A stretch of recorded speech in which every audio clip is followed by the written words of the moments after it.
All right, so 222, looking at the Russian peasant method of mathematics, multiplication. A little blurb here, similar to Egyptian method, this technique, often called Russian peasant multiplication, use a combination of doubling and halving to multiply any two whole numbers. Since the basic operations involved multiplying or dividing by a number by two, all multiplication problems were reduced to these simpler steps. All right, so thinking in a binary sense. Believe that the method was widely used among the Russian peasant population. Originally, peasants may have tracked their calculations using bowls and pebbles to represent numbers and intermediate results.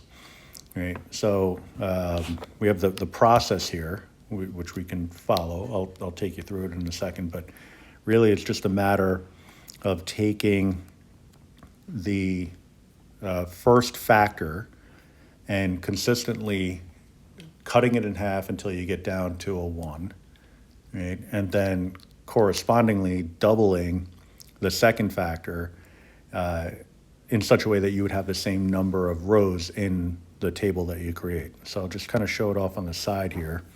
The next page has the complete type solution, but if we're doing 100 times 25, what we would do, I'll just call this factor 1 and factor 2. So we're going to chop the 100 in half, making a 50. And the one key ingredient here is if you get a decimal, you just drop the decimal. All right. So far, not an issue, but it will be.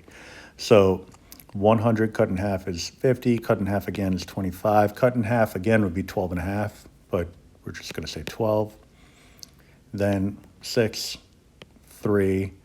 Then if you cut that in half, you get 1 and a half, 1.5, but again, drop the decimal, so that makes it a 1. Correspondingly, we double every entry, all right, continuously double.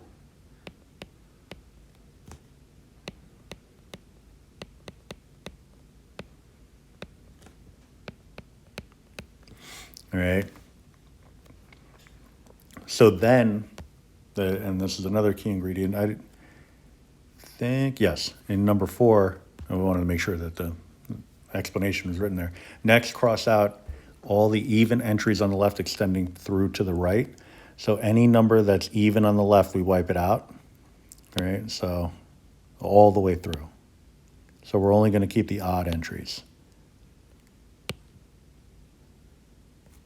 And so my final answer to 100 times 25 would be the remaining values on the right all added together.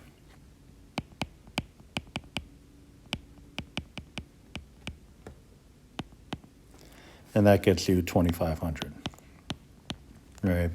And even if you didn't use a calculator, or you should still be able to come up with 100 times 25 being equal to 2,500 pretty quickly, right? Plenty of other methods that you can use, but that's how you would do it using the Russian peasant multiplication method. All right, and you can see, just carrying it through, the solution is all typed out for you here. All right, we'll do another one this time. 100, 105 and 125. Those are the two values being factored. I'll call it F1 and F2. F for factor. All right. If I take the 105 and cut it in half, it's not going to be a whole number. You can use a calculator if you want, but it's going to be 52 and change. So we just say 52 and cut that in half, 26, 13, cut it in half, drop the decimal, 6, 3, and then 1, continuously doubling the other side, 250, 500, 1,000, 2,000, 4,000, 8,000. Wipe out any even entry on the left extending to the right. And add the remaining values together. All right. So if I did 105 times 125, that would be 125 plus 1,000 plus 4,000 plus 8,000. So 12,000, 125, I think. Just pop that in here. 105 times 125, 125. All right. Now, you may also kind of consider how this connects to other forms of calculation that we've done. In this case, we're looking at powers of 2, essentially. Right. So you can kind of look at this as 2 to the 0th, 2 to the 1st, 2 to the 2nd, 2 to the 3rd, all multiplied by 125. I don't want to go too far down the line before saying that.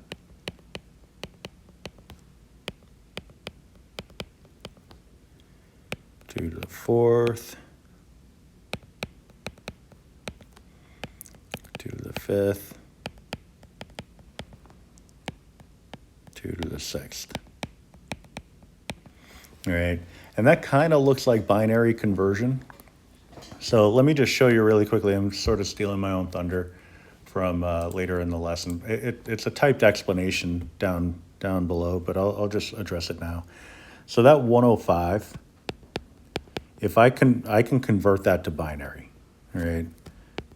Now, to be clear, this is not necessary. It's not necessary to do this for the Russian peasant solution. I just wanted to show you the connection between what we're doing now and how it ties together with the binary conversions, hexadecimal, things like that. So if I'm going to binary, I'm dividing by 2 every step of the way until I get down to 0 remainder something.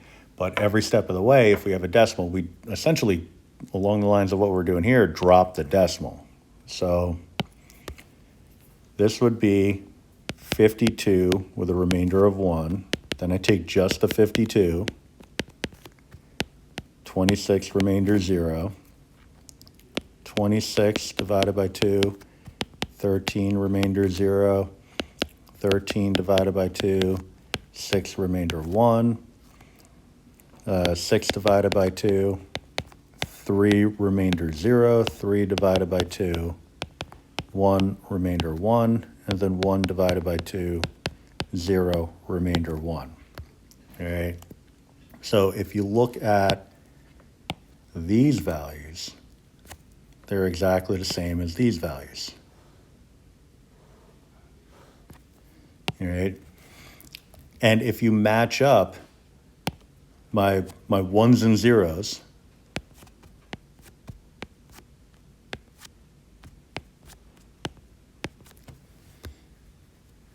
you can see that any row that has a 0 in it is one of the rows that got wiped out. All right. So that would extend, we had this one getting wiped out. My placement got a little off kilter here. But all of those would get wiped out because 1 times 2 to the 0th times 125.